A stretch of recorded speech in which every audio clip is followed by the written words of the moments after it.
Welcome to video number 3 in our series on the business plan roadmap. There are two aspects of determining a target market.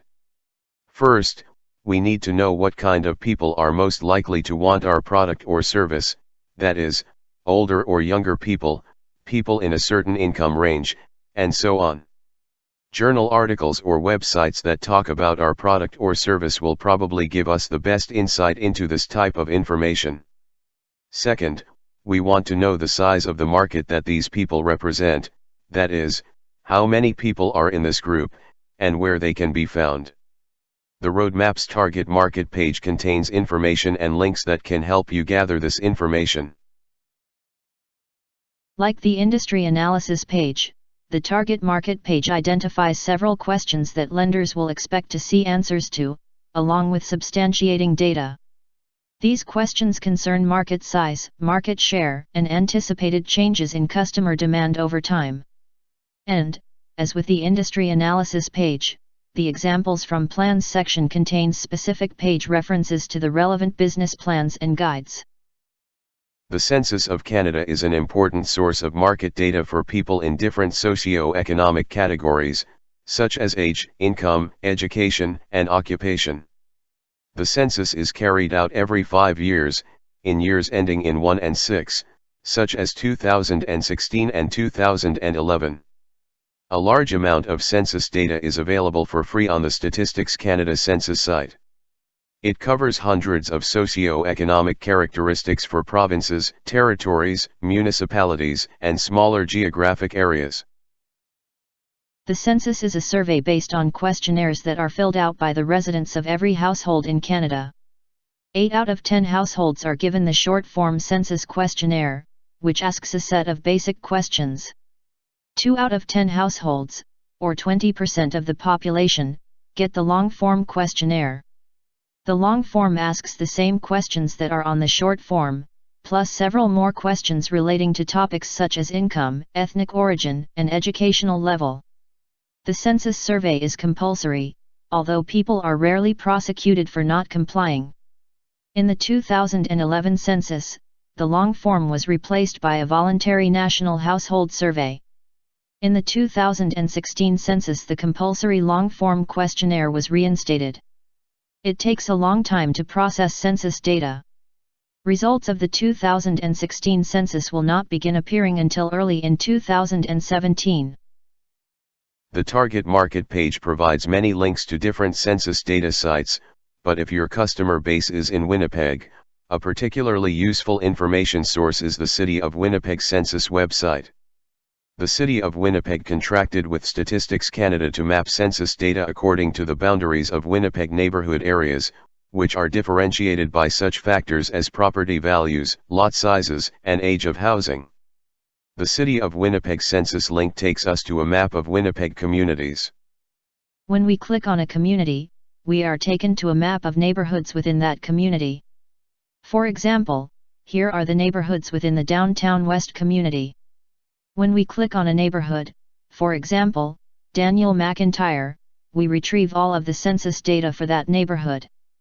There are 18 tables of data altogether, providing information on age groups, nationality, education, income, housing, and other topics.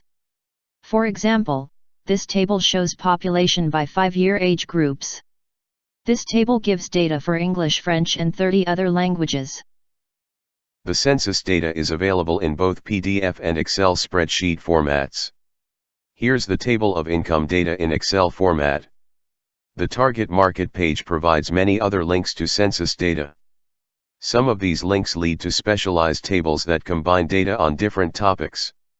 Others provide data from earlier census years. It is well worth exploring these links and seeing what information they offer. Another source of market information is the Statistics Canada Household Spending Survey. The survey dates back to 1997, and although it was revised in 2010, it allows us to capture long-term trend data for over 300 annual household expenditures in 18 categories, including food, shelter, recreation, and clothing.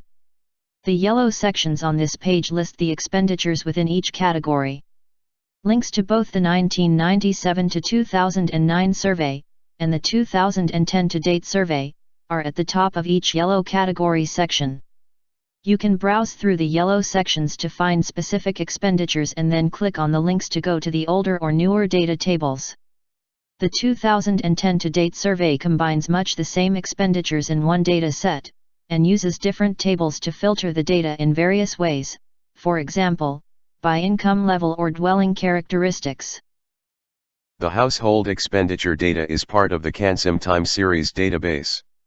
See the RRC Libraries CanSim video for a demonstration of finding household spending data on bicycles.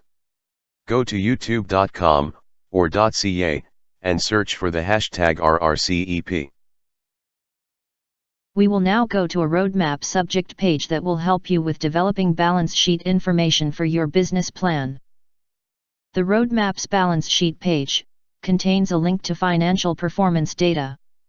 This is a free interactive database of industry averages, based on Statistics Canada's Small Business Profiles Survey, and derived from the corporate tax returns of about 1.8 million Canadian companies. You can get to the financial performance data site by doing a web search on the phrase, Financial Performance Data. The database contains detailed expense and balance sheet information for a wide range of business sectors, as well as industry ratios, and profitability data. The database is also helpful for projecting income and cash flow. To learn about this database, see the RRC Libraries YouTube video and companion research guide. First, use your web browser to go to youtube.com or .ca. Then type the hashtag RRCEP for all videos, or RRCEP Financial for the financial performance data video alone. We will now move on to the last roadmap page in our video, the Showtime page. The Showtime page contains links to useful resources that can assist you in presenting your data to a panel of EP judges, or to a prospective lender or investor. For example, books, articles, and videos on making presentations and public speaking. You can also borrow media equipment for your presentation from the library's Media Services Department. This includes data projectors, visual presenters, camcorders, and flip charts. Email your requests to the Media Services desks at either the Notre Dame or Exchange District campus, or visit in person. When requesting equipment by email, make sure to include your name and student number. Specify the type of equipment that you need. Specify the date and time for which you want to book the equipment. Book the equipment well ahead of time. There may be competing requests from other users. This brings us to the end of our video on the business plan roadmap. You can get to the roadmap by clicking on the link in the descriptive note below this screen.